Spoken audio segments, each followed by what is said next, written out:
गुरुपौर्णिमा हा दिवस हिंदू, बौद्ध आणि जैन धर्मीयांसाठी गुरुच्या सन्मानाचा आणि त्यांच्या मार्गदर्शनाबद्दल कृतज्ञता व्यक्त करण्याचा हा दिवस आहे. गुरुपौर्णिमा हा भारतीय संस्कृतीतील एक अत्यंत महत्त्वाचा सण आहे.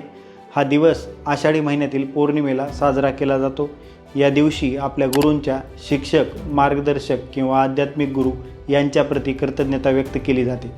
गुरुला देवासमान मानले जाते आणि त्यांची पूजा केली जाते. गुरुपौर्णिमेला व्यास पौर्णिमा असंही म्हणतात, कारण या दिवशी महर्षी वेदव्यास यांचा जन्म झाला होता. त्यांनी महाभारत आणि अनेक पुराणांची रचना केली आहे. गौतम बुद्ध आणि गुरुपौर्णिमा म्हणजेच बुद्ध धर्मातही गुरुपौर्णिमेला एक विशेष महत्त्व आहे. अशी मान्यता आहे की याच आषाढीच्या पौर्णिमेच्या दिवशी भगवान गौतम बुद्ध यांनी वाराणसीच्या सारनाथ येथे आपल्या पहिल्या 5 शिष्यांना, पंचवर्गीय भिक्षूंना प्रथम उपदेश दिला होता. या उपदेशाला धम्मचक्र परिवर्तन असे म्हणतात.